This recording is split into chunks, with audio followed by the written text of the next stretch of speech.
Addie was a healthy 11-year-old girl who lived in Tucson, Arizona. She was very active and took part in many sports like softball. It started on Mother's Day, 2011. Addie was more tired than usual, and she was experiencing some pain in her hip, but her mother simply assumed it was joint pain due to her recent softball tournament. Tanya, her mother, scheduled her an appointment, but her pain continued to increase and she developed a fever of 103, so they took her to an emergency room. However, the doctors said that there was nothing wrong with her white blood cell count or other things that could show a bacterial infection, so they simply sent her home with some ibuprofen and told them to come back within 3 days.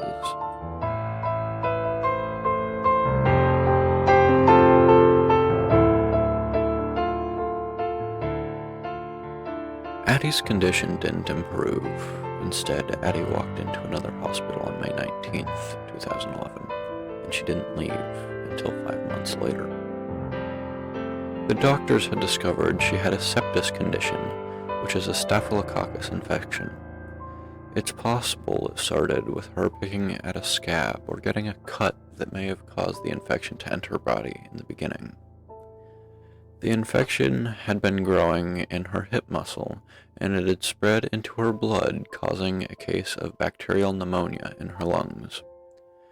She had to be placed on a machine called extracorporeal membrane oxygenation, or ECMO, that pumps and gives oxygen to a patient's blood outside the body, allowing the heart and lungs to rest. She was connected to it for 3 months.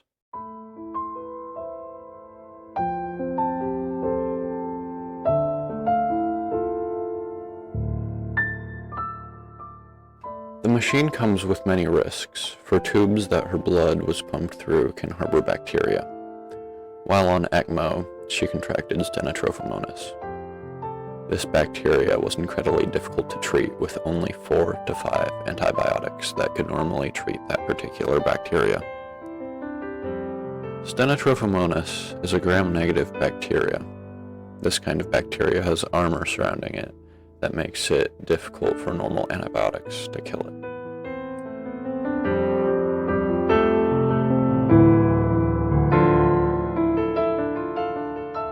Addie was put on an antibiotic to treat Stenotrophomonas.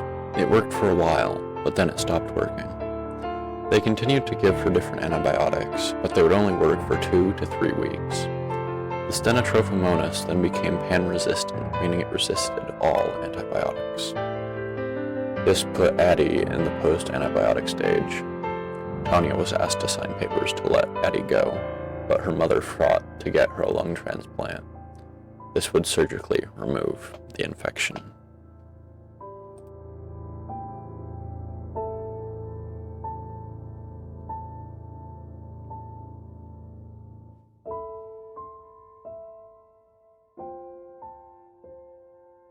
Addie was too sick to receive the transplant. Though that sounds odd, the doctors didn't want to end up wasting a young pair of lungs. Tanya kept fighting for Addie to get the transplant. The fact that Addie was a non-responsive body on the table also helped convince the doctors. The doctors had run out of the most common antibiotics to give Addie, so they had to give her colistin. This is a very powerful antibiotic, but it can cause serious harm to other organs. However, for Addie, it worked, and it helped get her to a stable enough condition for a lung transplant. The lung transplant was successful, but it altered Addie's life forever.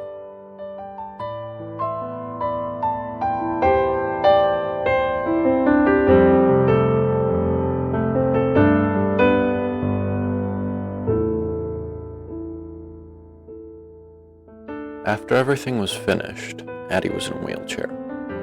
She had lost the use and movement of many parts of her body. This includes her left arm, and she could barely see. She also had very little movement in her left leg, and she experienced a stroke. She almost lost 1/3 of her body weight and was very weak. She needed medical attention and therapy for the rest of her life. A direct quote from her mother states, "I am so grateful she is still with us, and that we made it through it. But my heart still aches when she looks up at me and asks, Why me? Because I don't have an answer.